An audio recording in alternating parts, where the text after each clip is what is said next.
He's not casting out demons. He's demon. He's the demon inside that place. She ran out of the church barefoot, her clothes torn at the shoulder, blood trailing from her knee across the interlocking of the compound.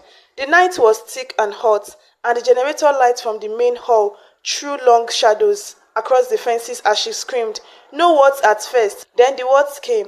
He's not casting out demons. He is the demon. He is the demon inside that place.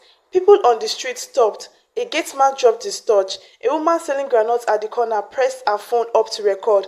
3, 4, 5 phones rose up into the air like offerings. But before a single video could settle into focus, 2 men in black shirts moved across the compound with the speed of people who had done this before. They grabbed her by both arms and she fought. God, she fought, kicking, biting, screaming his name. But they were bigger and the crowd was confused, and the pastor head usher appeared at the gate with a calm, sorrowful face and said to the gathering crowd, "Please, she's having an episode. We are helping her." Then the gates closed. The streets went quiet, and just like that, the first chance to save her was gone. Her name was Adaeze, 26 years old, the kind of beautiful that made people assume life was easy for her, which only made things harder to explain. She had moved to Lagos from Enugu 2 years ago, chasing a job that fell through in the 3rd month. Her landlord had raised the rent. Her boyfriend had left without an explanation. She had started having dreams, the same dream every night, a shadow sitting on her chest, pressing down, until she woke up gasping.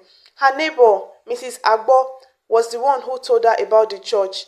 "My brother was like this," Mrs. Agbo said, peeling yam on the corridor, not even looking up. Stagnant, bad dreams, everything going wrong at the same time. Then he went to Prophet Godwin ministry, and within 6 months, his life turned around. I'm telling you, Adaeze, I'm not playing with you. Prophet Godwin Emmanuel.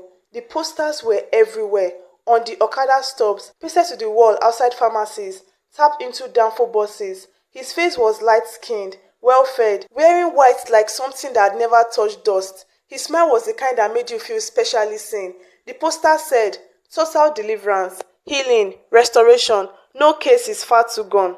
Adaeze was not a superstitious woman. She had a degree. She paid her tithes like routine, not a devotion.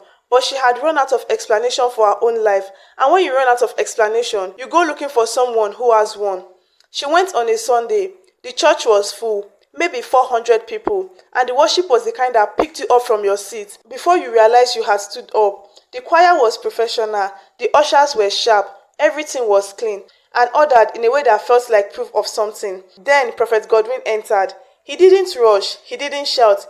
He moved through the crowd slowly, touching shoulders, whispering to people. And when he laughed, a soft private laugh, it felt like a gift he was giving only to you. Adaeze watched him and felt something loosen in her chest. A tightness she has been carrying so long, she had forgotten it was there. He preached for 40 minutes about spiritual blockages. He said some people in the room were being held by forces they had not invited, inherited curses, covenants made by ancestors, open doors from past relationship. He said the devil was not dramatic, he was subtle. He said some of you came here today not knowing why, but God sent you. Adaeze felt like the words landed in her sternum, like something thrown from a great height. Then he stopped walking. He turned and looked directly at a section of the hall. "There is a young woman here," he said, voice dropping low. "You moved from somewhere to Lagos. You have been having dreams. Something follows you when you sleep." Then the hall went still. Adaeze's hands were cold. "Stand up," he said softly. "Don't be afraid. God did not bring you here to shame you. He brought you here because it is time." She stood up. She didn't decide to. Her body just rose. The way a tide moved without being asked to. The people around her turned to look, and she was in their eyes something between pity and awe, and that combination made her feel, for one terrible second, important. "There's a spirit inside you," Prophet Godwin said, coming toward her slowly, "and if it is not removed, it will destroy everything. Your finances, your womb, your future. It has been blocking you since you were a child, and you didn't even know it had a name." A woman in the back began to weep, and Adaeze, 26, lonely, exhausted, 6 months behind on her own explanations, believed him. After the service, an usher found her by the gate. A woman well-dressed, small voice. She pressed a small card into Adaeze's palm and said, The prophet would like to see you personally. Private deliverance session this Thursday. Don't tell anyone. Spiritual warfare is sensitive. Adaeze looked at the card. She looked at the woman.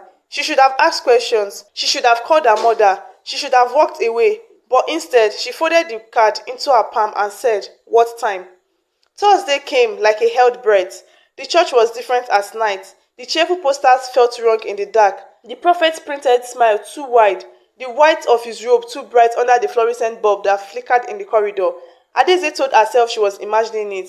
There were 4 other women in the waiting room. None of them spoke. One was maybe 40, staring at her own hands like they were strangers. One was young, even younger than Adaeze, sitting with her knees pressed together so tightly her whole body was a fist. Adaeze tried to catch someone's eyes. Nobody looked up. An usher came and took the older woman first, then the young girl. Then, after a wait long enough to make Adeze's mouth go dry, her name was called. The room was not what she expected. It was not a prayer room. It was a bedroom. Curtains drawn, a chair in the center, a side table with oil and a Bible. Prophet Godwin was seated when she entered, still in white, still with that half smile. But something behind his eyes was different now, quieter, more attentive, the way a market trader watches a customer touch something expensive. "Sit," he said. She sat. He began to pray. The prayer was real enough. Scriptures, the name of God, rebuke and authority. She closed her eyes and allowed herself to feel safe. Then gradually, the instructions began to change. "The spirit you carry hides in the body," he said, voice low and smooth, like a thing rehearsed until it felt spontaneous. "Clothes trap seats. For deliverance to work, you must present yourself fully before God. There must be no barrier." Adaeze opened her eyes. He was looking at her the way you look at something you already own.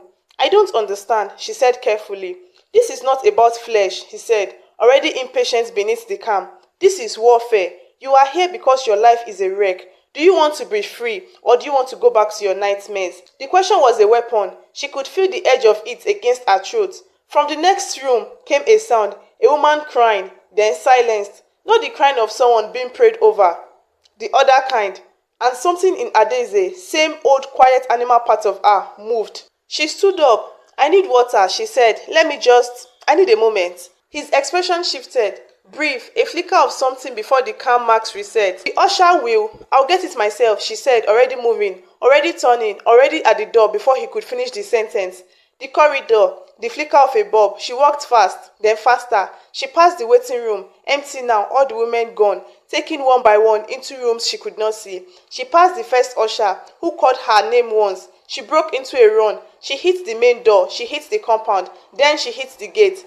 And then she was on the street, barefoot, bleeding from a graze she did not even remember getting, screaming his name into a night that swallowed its whole. You already know what happened after that. The security men, the phones, the usher with the sorrowful face, the gates closing. What you don't know is what happened to Adaeze in the weeks that followed. By Friday morning, the narrative had already been written about her. Prophet Godwin stood before his congregation. She heard this from Miss Agbo, who heard this from her sister, and he said quietly, with great sadness in his voice, that a young woman had come to them, deeply afflicted, that the deliverance had provoked a violent spiritual episode. He said to pray for her. He said, and this was the part that stuck, he said the demons in her made her say terrible things about a man of God. Classic, he said, and the congregation nodded. The enemy always attacks the vessel. By Saturday, Adaeze had received 14 missed calls from her mother, who had seen a video. Not the video of her running, screaming the truth. That one had been pulled before it could spread. A different video, one that showed only the end, her being restrained, wild-eyed, half-dressed, fighting 2 men in black. No context, no beginning. Just the image of a woman who looked to an unknowing eye like exactly what he had told everyone she was. The caption read, "Deliverance gone wrong. Woman attacks church workers after pastor prays for her." The comments were vicious. She was probably possessed for real. This is what happens when you don't have faith. Leave men of God alone, I beg. Her cousin texted, "Adaeze, please don't call me for a while. My husband's family follows this prophet."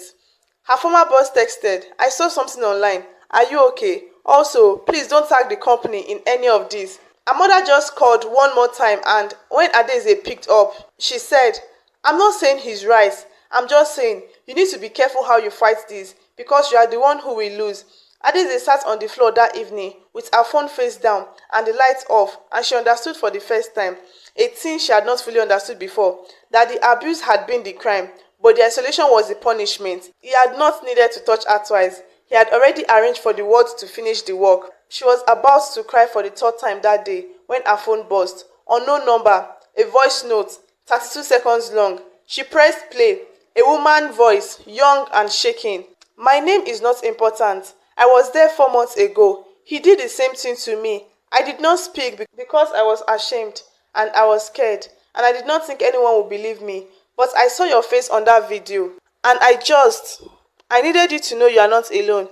Don't stop. Please, don't stop." Adaeze replayed it twice. Then she sat up. More messages came. Not many. 5, then 8, then 11. Each one arriving like a whispered confession through a locked door. Different women, different stories, same room, same chair, same voice telling them the same thing about their bodies and their demons and their obedience to God. One woman had been coming to Prophet Godwin ministry for 2 years. She had brought her daughter. Adaeze read every message twice. Then she made a list. She was not a detective. She was not a journalist. She was a 26-year-old woman with 3-5 in her account and a cracked phone screen, and a landlord who had added her face to his debt list. But she had something she had not had in months: direction. She knew what she needed. She knew there was only one thing the world would believe over a pastor's word and a congregation's loyalty: evidence. She told no one the plan, not Mrs. Agbo, not her mother, not even the anonymous woman who had sent the first voice note, because the plan was simple, and the plan was dangerous, and the plan required her to walk back into the mouth of the thing that had tried to swallow her. She contacted the church using a new number, a different name. She said she had heard about the pastor's powerful ministry from a friend. She said she had been struggling, nightmares, bad luck, blocked destiny. She said she was ready to do whatever was necessary. The usher called back within 2 hours. The device was tiny, a button recorder borrowed from a man in Ojo-Elegba who fixed electronics and asked no questions. She sewed it into the lining of her bra, above her left rib, on a Thursday night, hands shaking so hard she pricked her finger twice. She arrived at the church at 9. Everything was the same: the flickering bulb, the women in the waiting room, the silence that felt like it had been purchased and installed. But this time, Adaeze sat with her spine straight and her breathing controlled. She looked at the younger woman across from her, maybe 19, picking at the hem of her blouse, and she wanted to say something, but she knew that saying something now would end everything, so she waited. When her name was called, she walked into the room. He did not recognize her, or if he did, he hid it perfectly, which told her something even more terrifying about how many women had come through that door. He began. She let him. She kept her face neutral, frightening looking, compliant. When the instructions shifted, when the voice dropped and the Bible was set aside, and the thing underneath the holy act began to show itself, she did not freeze, she did not run. She looked him in the eyes and said, "I need to understand. Tell me again, why is this necessary?" And he told her clearly. He told her the theological justification, the spiritual logic, the process. He told her in his own voice, at a normal volume, in a room that was very quiet, very quiet. She had what she needed within 18 minutes. She stood up and said she needed to use the bathroom. He frowned. "The session isn't complete." "I know," she said. "I just need a moment." He studied her, and for a full 3 seconds, she was certain he knew. She could see the calculation moving behind his face. Then he leaned back. "Door on the left," he said. She walked to the door on the left. She did not stop walking. She was halfway to the gate when she heard him shout her name. Not the fake name she had given, but her real name, Adaeze. And the single word turned her blood to ice, because it meant he had known the entire time. He had let her come back because he had been waiting to see what she would do. The 2 men in black appeared from the darkness of the compound, just like before. But this time, there was no crowd outside, no phones, no groundnut seller, just the empty road and the locked gates and the sound of her own pulse. One of them grabbed her arm. She screamed, and across the fence, from the small window of an uncompleted building she had not noticed before, a phone screen lit up. She did not see it. She could not see anything clearly now. They were pulling her back, and Prophet Godwin was walking across the compound slowly, his face finally fully himself. No warmth, no softness, just the cold patience of a man who had never lost. "Do you know how many people will choose to believe me over you?" he said, stopping 3 feet away. "Do you know how many powerful men have eaten at my table? Do you know what your life looks like from the outside? Unemployed, unstable, a history of public madness. He tilted his head. Give me the device. I don't have. Give me the device, Adaeze. She had no choice. They found it within 3 seconds. He held it in his palm and looked at it and smiled. Go, he said, and don't come back. Next time, I won't be kind. They let her out of the gate. She stood on the road, shaking, empty-handed, and she thought it over. She thought, I had it and I lost it. She thought, he wins again, he always wins. She did not know, could not have known, that the girl in the window of an uncompleted building across the road was one of the 11 who had sent her a message that she had been watching since 9 o'clock, that her phone had been recording the entire compound from the outside, the entry, the shouting, the prophet's own voice floating out across the still night air. She did not know that by 3 a.m. the recording would be online. She did not know that by morning it would have 400,000 views. She did not know that the prophet table of powerful men would one by one issue statements saying they had never been particularly close to him. What she did know, standing alone on that road, was that she was still alive, that she had gone back, that even when he took the device from her hands, something in her had not been broken, had not given her the satisfaction of breaking. Adaeze went home. She sat in the dark, and for the first time in months, she slept without dreaming. Prophet Godwin Emmanuel was arrested 11 days later. There were 7 official complainants. Investigators found more. The church building is empty now. The posters are still on the walls of the Okada stops, faded, half-peeled, his smile dissolving in the rain. The women he abused are not healed. This is the part the news did not report. Adaeze still flinches at certain voices. She still sometimes wakes at 3 a.m. with her heart going too fast. Her reputation in her family was never fully recovered. Some people who saw the first video never updated their minds. She did not get her life back. She got a different life, smaller in some ways, harder in most. But some of the 11 women are free because of her, and that is not nothing, even when it feels like everything was taken. If you have stayed with this story until now, please like this video, subscribe to the channel, and drop a comment below. Tell me, what would you have done in Adaeze's place? But here is the question that has stayed with me since I first heard a story like this.